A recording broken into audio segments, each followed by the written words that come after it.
15-second clip.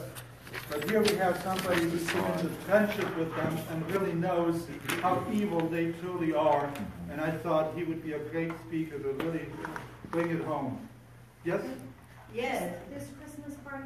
Yeah, that's the one. It says Friday, December 8th. But oh, no, that's Wednesday. That's yours. That's not these cities, but that's yours. Right. Oh, okay. You want to say something? Yeah, so here I go. Torrance-Lomita Republican Assembly is one of the conservative group units, and I'm here to talk about what I went through and have survived with Antifa, and I might shove in a few other things really quick. Let them know what I do. We've got some friends of mine over here. Frank Dean. Okay. My turn or whatever it is. Okay, here we go. Ready? Okay, right here. Look at this. Okay. I got the gavel. Okay. Yeah. I love my gavel. My gavel. Okay. Doesn't have my name on it. Oh, I'm sorry. Power trip. Yes. Okay. If we can't get elected, we can at least live fantasies, right? Yeah. So I want to give a quick shout out. I'm okay with Jeff Sessions again. I put him away for a couple of months. I was a little unhappy. But one of the reasons I am wearing this is that the FBI is going after Antifa right now. That's why they're not as in full force as they were August the 27th. It's so awesome you were talking about draining. So my name is Arthur Schaper, if you don't know who I am, and I got to respect that. So I live here in Torrance. I was the president of the Beach Cities Republicans. Peter has taken over for that. I was really proud of. I see a lot of you who are members of that, and some of you who still aren't. So you need to change that. So that was a real high calling. I got to, a lot of people in that club became more active, just as I did. And I'm talking about what happened to me specifically at UC Berkeley. So before that, hey Harim, you made it. Harim, how you doing, man? How are you? Yeah, so he's been on the trenches too. He was there in April when people were getting hit with bike locks and people were getting their faces slashed. So lucky for me, it wasn't that bad, but it was still pretty intimidating. I went up there. I was at Marco. How many of you know Marco Gutierrez, Latinos for Trump? He's the guy who said if we don't do something, there's going to be taco trucks in every corner. Yeah. So in spite of that, I saw this guy as spot on, saying things that needed to be said. And, well, he was right if things had turned out the way we feared that they didn't. We're going to see real businesses on every corner now. So Marco gave me his place to stay for a week. So that's how much dedicated he was to my being there. Patriot Prayer was going to have 2 events, one in San Francisco and then one in Berkeley for Patriot Prayer. I want to be there to keep fighting for free speech. You talk about draining the swamp with the academic world. I definitely want to go there. They have this monolithic, liberal, socialist, communist agenda, and kids are just being shoved in the face with it. There's no better way to challenge that than by being there. And to be a Trump supporter as well, and trigger them, or at least get them talking. And I was there at Berkeley in late April when all the liberals fled and the police actually did their job. So they were there, Antifa was pushed to the side, and the rest of us were able to just celebrate. And Ann Coulter bailed on us, but the rest of us showed up. August didn't turn out as well. So I was there in San Francisco. The federal police did a great job. I was right there at Crissy Field. I could see the San Francisco Bridge. I could see the clouds, embracing the bridge. It was really something. I love San Francisco. I just hate the people running it. So, but the federal police did an excellent job. They literally escorted me and another guy named Jovi to our cars. Berkeley was different. So I went there initially. I was there with 4 others. Marco was one of them. So I had 3 Latinos and another guy from North Carolina, but he now lives in Alameda. You want to talk about a culture shock. This guy's more conservative than I am, but he can make it in Alameda, so that's really something. I was there at Martin Luther King Park. Generally you had a bunch of the negative types. Some people had their masks on. You had some people with like the Palestinian, gear around their neck. But I was able to get a lot of points in with people, and they were able to talk to me too. The police were there in full. We had county sheriff's deputies as well as Berkeley police. They actually showed up. They were there keeping us separated. So it was really good. We had a lot of reporters there. I was able to throw out some real bombs like, the KKK and the Nazis were left-wing movements. And that's the truth. If you look at the history on that, Dinesh D'Souza was spot on with that. And that really got people thinking. And one of the reporters even sent that out on social media. He said, we're fixing this narrative. Some of the media people, they were actually very sympathetic to my cause and for the rest of us who were up there stopping for Trump, stopping for freedom of speech. There were progressives for free speech up there as well. It was about 1 o'clock, though, For some reason, all the police start leaving the park. And I'm going, why are they leaving? I got 2 or 3 messages. Harim even sent me a message. Says, Arthur, you need to get out of there right now. Antifa is coming. So I was kind of stuck because there were like 3 goals in my mind. I've got to get Marco and the team. I drove 4 other people with me. So I'm trying to collect them, trying to get out there safely, and then I got to get to my car. And, boy, so the only thing going through my mind, because this is me as naive as, I mean, I had a great time at April the 30th. They did their job. 5 minutes. But they had people walking down the street. I was following the sheriff's deputies the best that I could. I saw 2 Antifa thugs. They're dressed in black. They didn't wear a mask, and they immediately started coming after me. Somebody had stopped Marco. I started walking. I didn't want to run because I didn't want to invite them to do worse. And then within 2 minutes, I'm walking. Somebody grabbed the cape off my back. Someone took my hat off. My glasses had gotten knocked off. The worst part, though, was when I got hit. I got sprayed with something. I started to feel warm. I didn't feel pain, but it was like, oh crap, I think I just got pepper sprayed. Didn't hit my face, didn't hit my eyes. So I was really lucky. And then glitter hit me too. So it was like 2 in 1 thing. And I was like, I don't know where to go because the cops were just nowhere. One guy had grabbed everything. One sheriff's deputy finally got in the way and blocked him. Finally did something. Okay, everything else has been stolen from me, but they finally did something. And what flashed through my mind right then and there, I thought of that lady in San Jose last year. She was wearing one of the football jerseys. She turned into a glass area.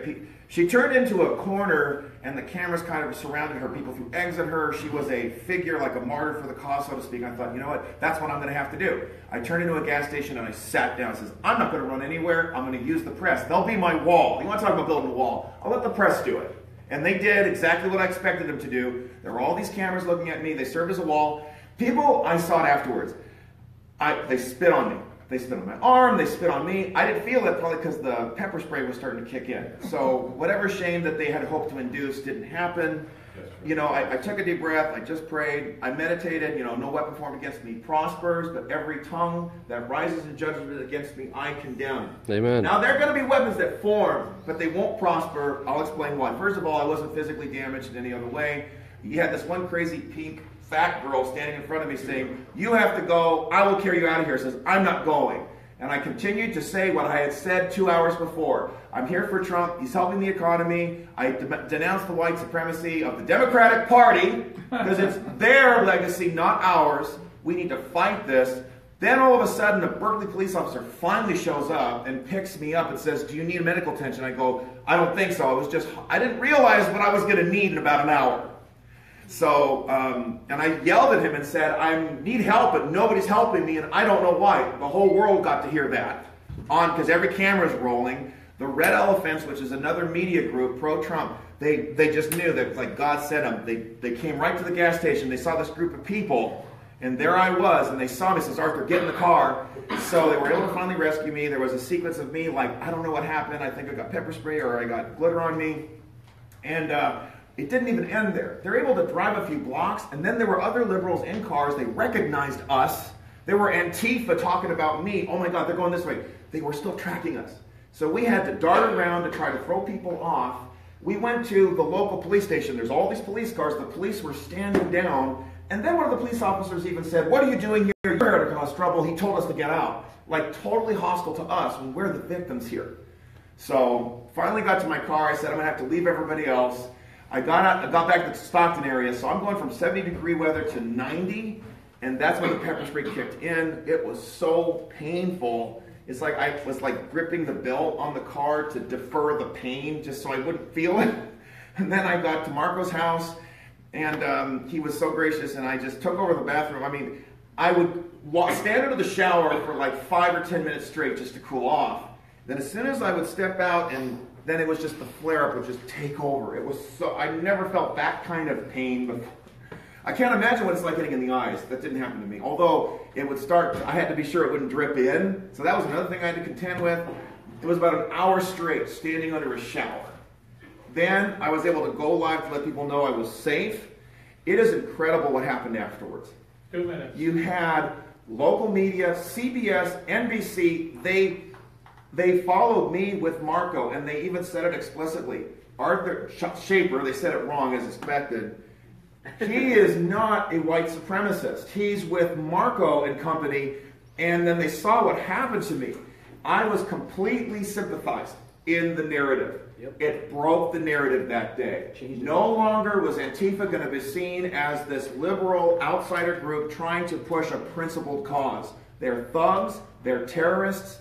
To see a media personality confronting Nancy Pelosi head on, after my story, I was mentioned to her. And she said, but this man was not a white supremacist, and she has to cover up for it and say, oh, I don't have a problem with Trump supporters. That's okay for them to do this, and this is wrong, and I condemn what Antifa did. And that's when the DOJ kicked in. They're under investigation. Their numbers are in disarray. I was at a Refuse Fascism event yesterday. 50 people showed up at Pershing Square. 50. That is nothing compared to the 20,000 we saw at LAX in late January. So, and not only that, but all over the country, people were sending me stuff. There was a black lady, she said to me, that was the Rosa Parks moment. So I'm not the one comparing myself to Rosa Parks. Some people try to shame me about that, but I then throw it back at people and say, I have civil rights too. Those black people fought for their rights, they fought for everybody's rights. We have a right to claim that for ourselves. I got hats and capes coming in because everything had been stolen from me. I have like 15 capes and 20 hats now. So I'm really super bounded in spite of all that. Antifa's on the run. Democrats lost their core domestic terrorist group.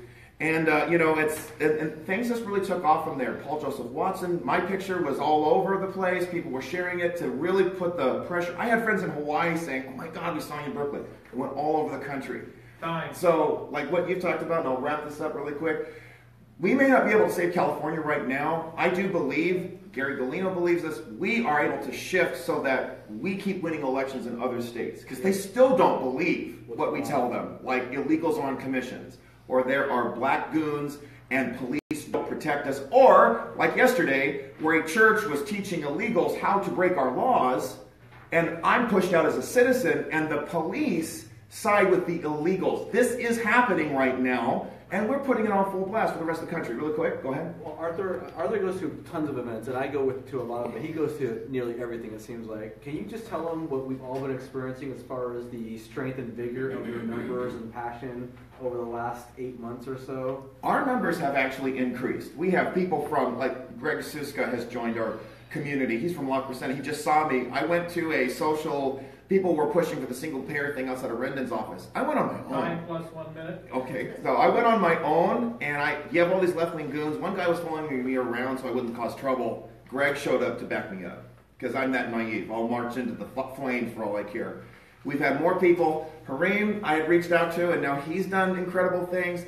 I talk about Sandy was there with us at city council meetings. This is the kind of... Now I've got Walter Riggs right here with Militant Media. He had reached out to me, and I was able to help him out, protesting Islam and the CARE movement where they had their banquet in Anaheim. You've got Disneyland over there. These guys prey on children. This is a terrible thing. We put on full blast. I just want to give them a shout out.